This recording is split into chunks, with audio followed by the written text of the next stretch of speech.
Kia ora koto, kia ora koto. Or in English, hello, Upwell&Onwards here. And this is a Christmas video. Now, I did make a promise in my update video that I would have one of the Hornby Centenary models in this video. Well, let's just say there's a lot of range to choose from. You got the Peckett, the Terrier, the Duchess, Smoky Joe, Clan Line, the A4, and of course, the old templates. I don't think I missed one. 9F. Whoops. Anyways, basically, I just got this today. Ta-da! Oh my Grizzly. Things have just gotten good. Now, I will be running it, giving a fair review of it as well. But in this video, along with a review of the Centenary model, which I've done there, I also will be running a running session actually with some of my favorite locomotives of this year. So sit back, relax, enjoy the show. So here we have the box all ready to be opened. Now normally I would open this on the layout, but due to the enormous size of it all, I had to substitute with the biggest thing I have in the room that's near a table, which is a bed. For those who don't really know, or who've just only recently started watching my stuff, the layout's in the bedroom. Sorry. But anyways, here we have it all in the perfect 1930s style. It is R1252 SF. Huh, I wonder what that means. Catalog says M, so that's weird. And here we have manufactured by Hornby Hobbies Limited Margate, the perfect miniature railway. I love that. And here's another little number. I think it's the production number or something like that. I don't know. M7258. Now I've already cut the tape that holds the lid on, so I'm just gonna get in the shot and open the box. Ooh, it's a stiff lid, so this is gonna be interesting. I gotta get behind it now. Cripes. There's not a lot of room back here, so oh boy. Come on. Ooh, there we go. Oh my. What do we have here? Gotta get back behind the camera. Ugh. Alright. Here we have beautiful bit of history. Feel free to pause and read it, because it'll probably take too much time. Bit of a blemish on the box here, but apart from that, it's beautiful, man. It's really beautiful. Only 1,000 of these sets are made. So, if I remember right from Hornby Signal Box, the certificate is under this.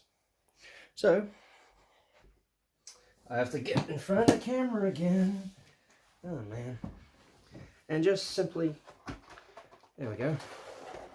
Just simply lift this piece out. And here we have it. Track mat, instruction leaflet pack, the lot. And here is the certificate of authenticity. And this is number 973. So I got one of the last 30. Wow. If it was one of the first 100, I would be in heaven, but I'm very happy with that. I'm very happy with that. Alright. Put this back in. Made it sound like it's heavy, but it's awkward. Quite awkward. Nice snug fit back in. There we go. Wait. Okay. So let's see what we have here. Well, we got very nice Hornby track that has a very fine elastic band holding it. I mean, what are these? Radius 3? Radius 4s? These are radius... these are R609 curves. So, I think those are radius 4s. I don't know. I honestly can't remember. Put it down in the comments if it's 3 or 4. I can't remember. A little power control track and a way straight. Here we have the transformer. And I already figured out a use for this one. I'm going to use it to power my micro layout because I have my HM2000 control powering the main layout. Cord for it, the plug, and for those of you who watch in the UK, Kiwi plugs are a lot different. The super detail pack for the Loco. So flanged wheel set. What else do we have in here? Brake pipes, cylinder drain pipes, and that's about it. And we got a railer. Nice. But I'm not too bothered about any of this at the moment. I'm more focused on these. So we'll just gently lift them out of the box.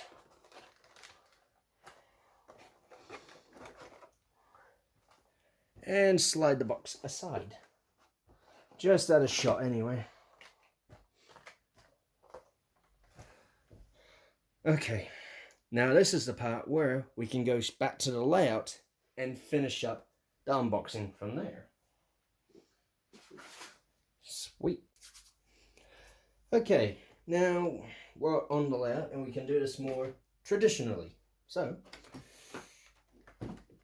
let's start with the carriages, shall we? I mean, just even through this ice cube packing, they look so beautiful. I mean, it's gorgeous. Gotta get a better look at this.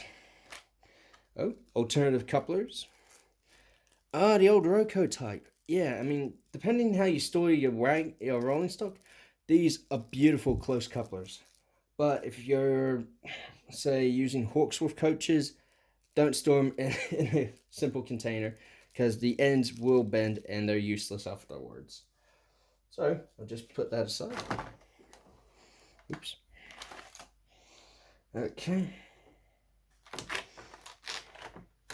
Ooh, nice protective film for the roof. I like that. Alright, we can put this aside. Because I think only looking at one of the coaches should be more than enough for this part. And straight away the roof detail is immaculate. I mean, oh my goodness, that's beautiful. Sprung buffers. The colouring, I mean, the way the teak is, it's just gorgeous. That's beautiful. And the underside, oh my. I wish the camera would do justice. I mean, this is beautiful. And I do mean seriously mean beautiful. I mean, oh my lord. The lettering, the crests, I mean, you know, I'll just gently place this down here like so. And grab this Hornby third class coach I have. And you can see the difference in the teak already.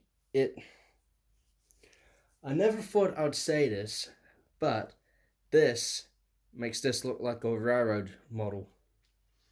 And this is actually one of the premium models as well. So, oh my goodness. Wow. It could be the shine. I don't know. It's just brilliant. I love it. I do love it. It's brilliant. Ladies and gentlemen, I am speechless. For once, I can't think of anything to say except brilliant. Oh my goodness. Alright, roll this out the shot. And I'll just put this on the layout and roll it simply away.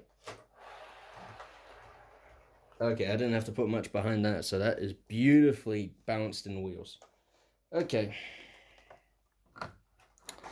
And before I even start opening this, I just want to clarify something here. I have actually opened this earlier to run it in, because I figure it's always safe to run in a model first before filming, because when running in, all sorts of things can happen, and I don't want to be biased or anything. I want to be fair, and it's 1 of 1,000. Come on. So I will point out 2 things about this model that I found out when I took it out of the packaging for the first time. Number 1, the brake rods, for the external brake rods, I should say, for the tender, they fell off, but they should easily clip back on. Which I admit was a bit of a bad surprise, but not as bad as what I found on this end, because I heard something rattling, figured what on earth was that, took the loco out. Next minute, dunk, the chassis almost fell out, because the screw holding the body onto the chassis was not fastened right and somehow worked its way loose. So the body's properly fitted on now.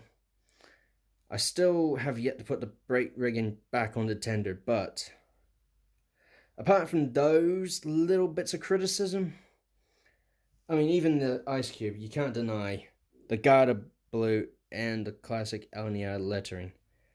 Brilliant. Just brilliant. I mean, and this is the part where I do sound a bit biased, I'm afraid to say. Out of all the A4s, out of all 35 A4s ever built, out of the 6 preserved examples,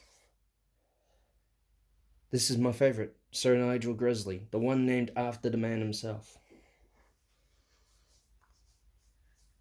And yeah, I know I might get a bit of criticism for that. I mean, that's only fair. But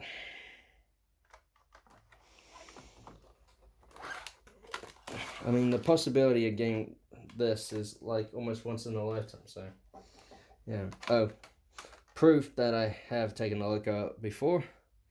This wee bit of foam was between the loco and the tender. So yeah, that was a pain in the backside to get rid out. Because look, sticky as heck. Then again, the fact it's so sticky, that means, oh, perfect, I can just plonk it in the side there. And a pair of tweezers, because lack of fingernails. Curse you, you bad habit. But yeah, here is the brake rigging for the tender. Both of those fell off. It should be easier to put them back on, but as an extra security measure, I might use a bit of liquid poly to glue them on. And before anyone asks, liquid poly basically welds the plastic together, so there's no way in heck they'll come off again.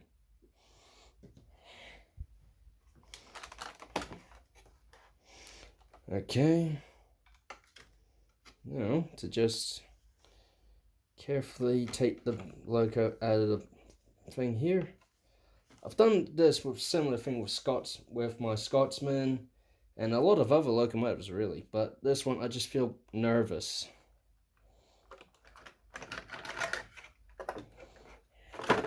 Okay. That's the hard bit, I think, over. Okay. Love for the A4 die away. I'm looking at this as a tough modeler now. Sorry. Okay, the tender, we see it has a coal load. Quite loose fitted, so it'll pop out. No sweat. And it's a corridor tender too, so coal space, nothing really to worry about. You'll be alright. Alright, let's see what else we have here. Just from sight on the top view here, we have a nice shiny, somewhat matte gloss paint job. Maybe satin, I'm not too sure. The safety valves, those are cold. Those are metal. Those are metal safety valves, wow. And it's a single chimney A4, not a double chimney like the current Sir Nigel. So this is proper 1930s spec. You know, I think the whistle might be metal as well. I can't really tell. I honestly can't. So we'll just check the cab vents here. Do they slide? Yep, the roof vents do slide. That's good. Be rubbish if they didn't slide. Alright, gently turn it on its side. Ooh, nice, beautiful stainless handrail. And nameplate. Not only does it stick out beautifully, it is etched as well. Turned sprung buffers. And, oh my gosh. I mean, the red wheels, the light. I'm becoming an LNER fan again. But, because it's easier than holding the model. I mean, just look at that. I really do wish the camera would do justice to this model. I mean, oh my gosh. I just bend this a bit so we can get a glimpse inside the cab. Getting bugger all light. Hang on. I got a torch line somewhere. Here.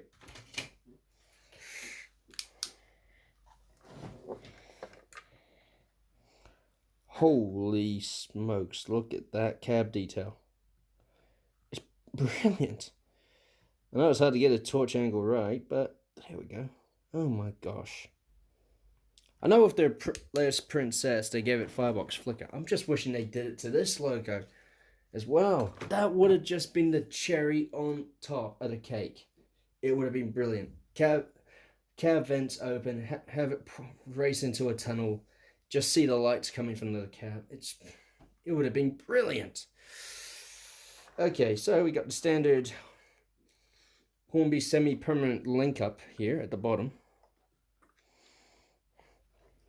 And unlike some Bachmann locomotives, the connection port's here instead of somewhere here, and it doesn't interfere with the wheels. Sweet. Oh, simple flangeless set. Nem coupler, sprung buffers. Sweet, sweet, and sweet.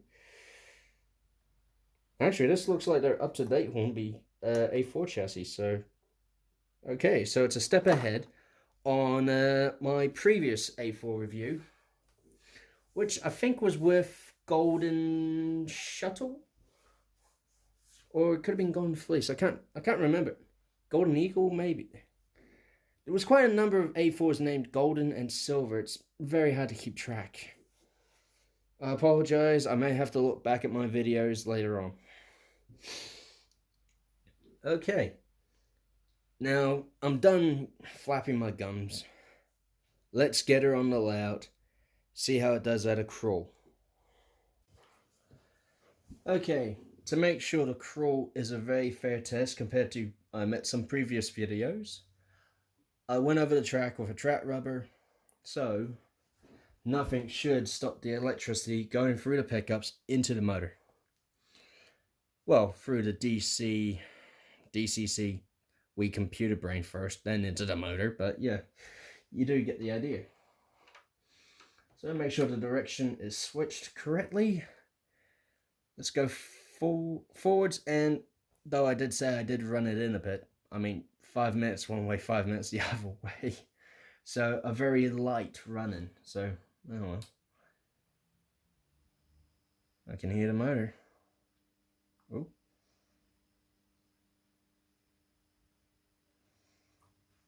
She's a little stiff. But we got a crawl.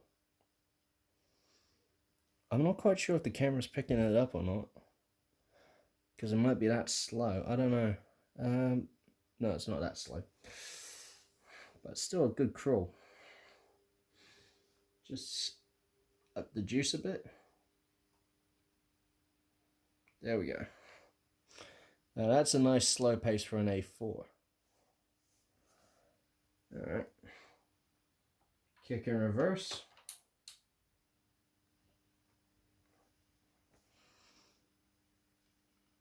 It's not too bad. It really is not too bad.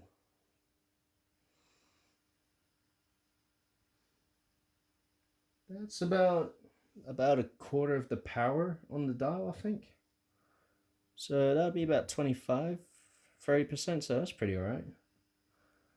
That's pretty good. Now let's just give it a little kick in the gut. There we go. Huh. Must be a bit stiff.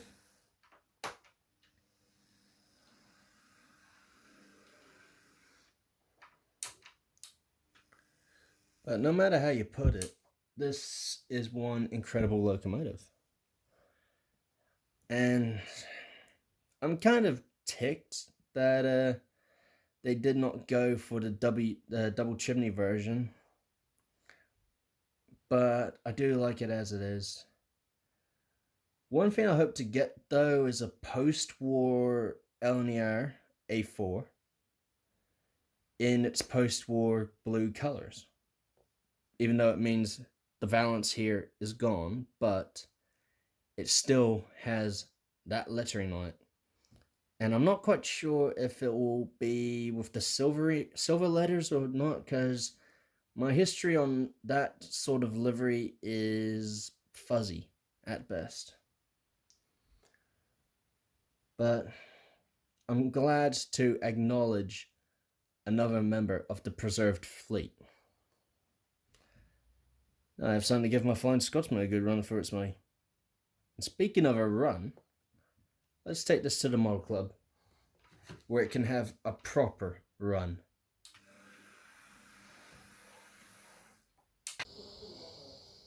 So here we have Sir Nigel Gresley at the head of a short teak set. Now, this locomotive, in my opinion, is just truly stunning. Now, without further ado, let's see her run.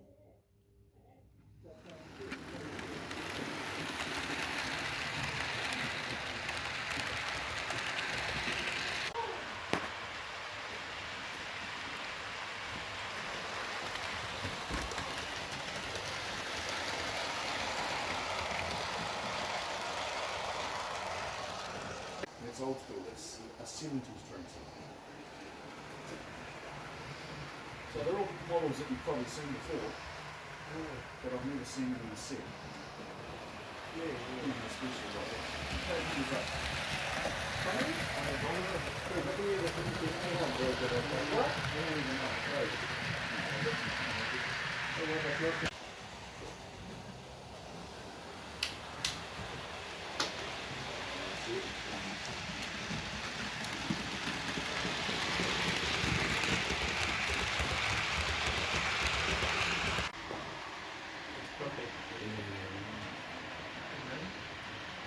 The flanges on that one today is huge. It's pretty much long, yeah.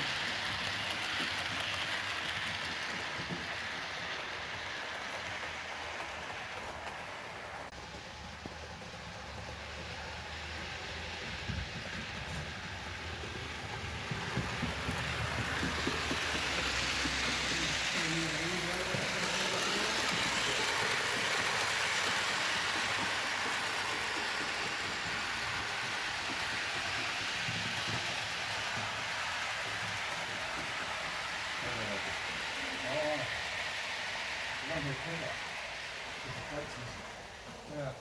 Comparing me, comparing angling is thinking it's purposely. I want to get the even like the break.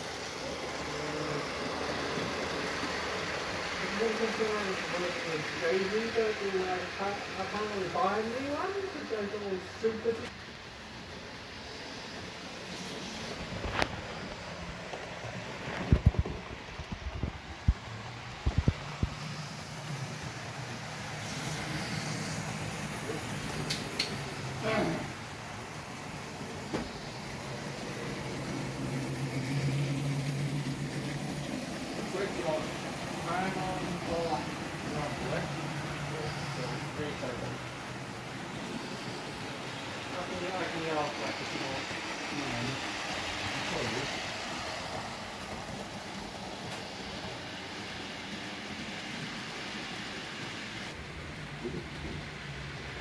No, it would have been Matt.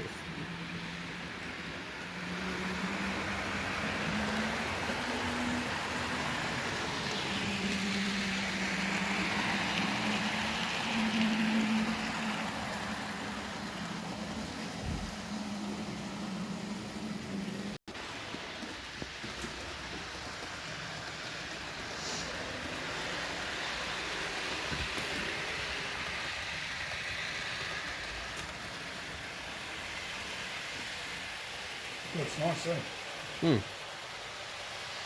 With the 2 additional teaks, it's a beautiful train. But the detail of the new teaks kind of leaps ahead. I'm just loving it.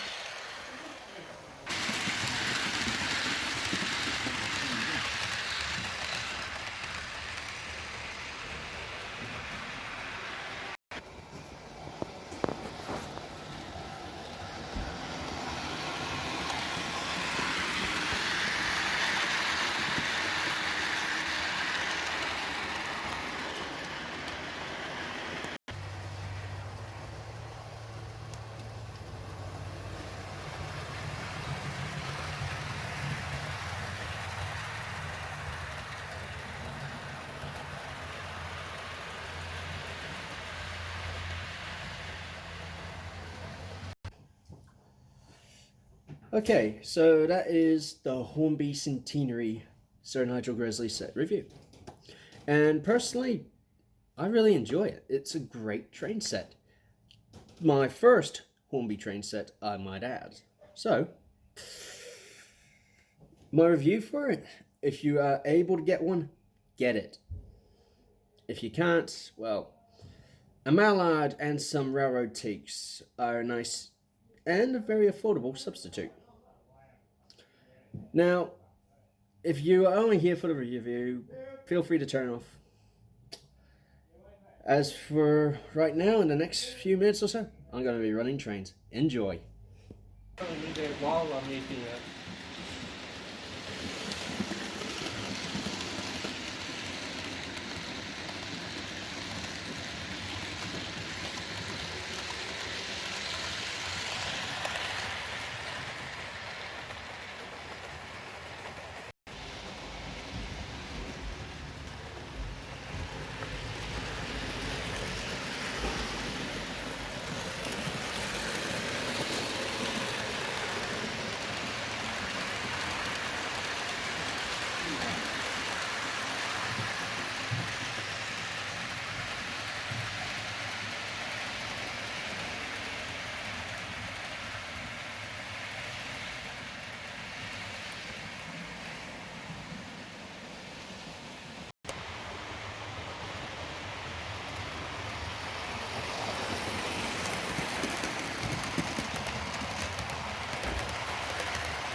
I think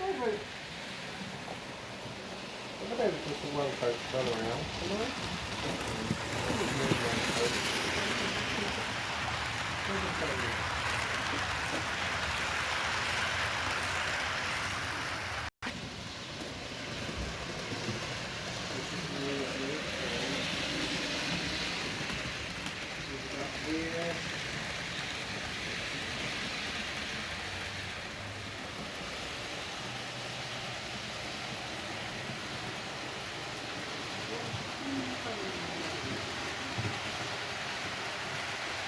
This is also a taking it like a single terminal station.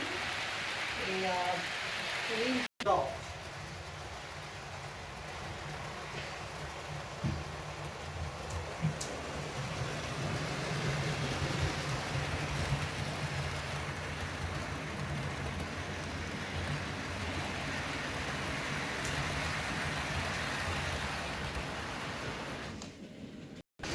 But all your people go into the transfer with the registry from that.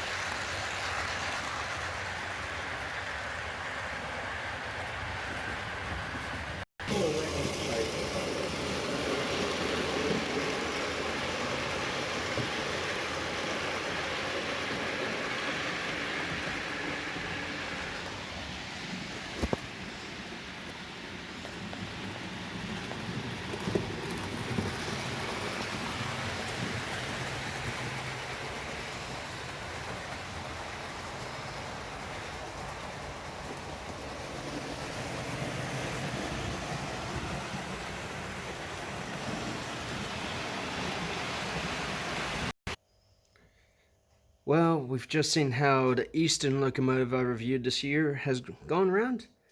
And, well, like a true streak. Now, let's just see how the western goes.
Oh.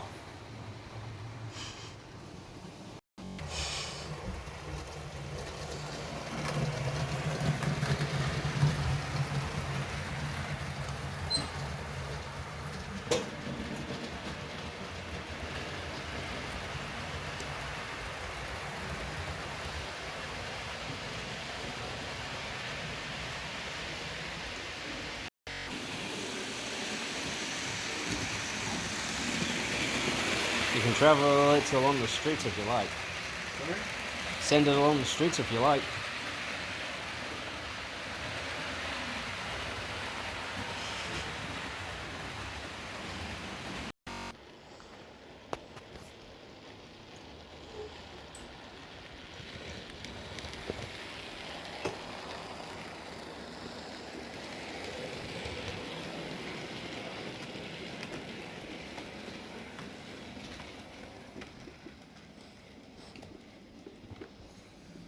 Any video. I think.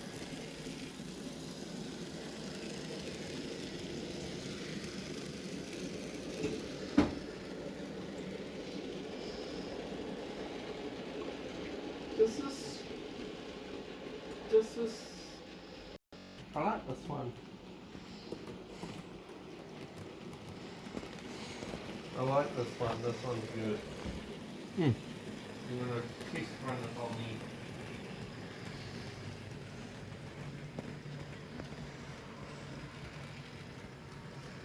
Which one is it? Which? That's pretty far. I can't even see the roof. I can't even see the side plate. It's side road. 009, you know how expensive that is? I know, I saw the one from Christchurch for like $300. Just a start. I mean, the best way you can get is a Pico N-scale starter trap pack. That's the cheap way to do it.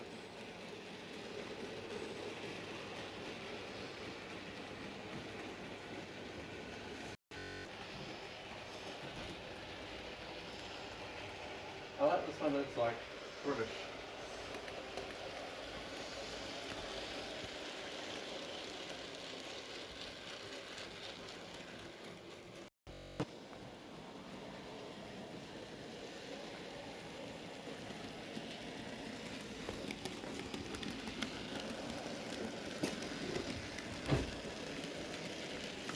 Oh.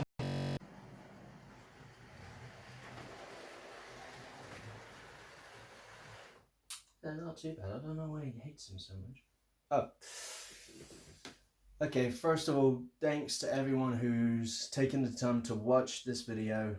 I really do appreciate it. It's because the positive comments and the positive feedback on my videos is what helps keep me going. Not because I get a new model or anything like that, or I feel I should do a running session. No. I feel it's basically you, the viewers, with your positive comments and your views and that. It just gives me the drive to keep going. Thank you for that. And also, well, I'd like to simply say a happy holidays. Shout out to Richard of New Junction, Ollie of Water Road, Tim of Island Scenics, Jason of Barnabas Junction, Stu of Valleybrook 2. How can I forget that joker? He's really good. Oh man. 80 Pullen, because I met 1 or 2 times. I have asked him on some information on certain locos, and he's got encyclopedic knowledge, and I'm really grateful to be a modeler alongside him, so to speak. Because, well, other side of the world. Yeah. Now, I wish everyone all over YouTube who watch this video the happiest Merry Christmas or Happy Holidays, keeping it neutral, and the best New Year. Goodbye 2020. Please come and stay 2021. Because after the events of this year, hopefully we can only improve. I mean, the quality of models that have been coming out this year alone says there's hope. And for now, this is the last video of Upwell&Onwards. Well, for 2020 anyway. After New Year's, I'll be reviewing again. In fact, I might have a video on the shelf already, so stay tuned. Wait until New Year's, because the future's unknown. And also, I'd like to thank anyone who's bothered to ever hear me flap my gums on these. I mean, I know I rave on a bit, so I apologize dearly for the people who just had to think, shush. But again, thank you all. Have a wonderful holiday and a brilliant new year. So for the last time of 2020, this is Upwell&Onwards saying goodbye.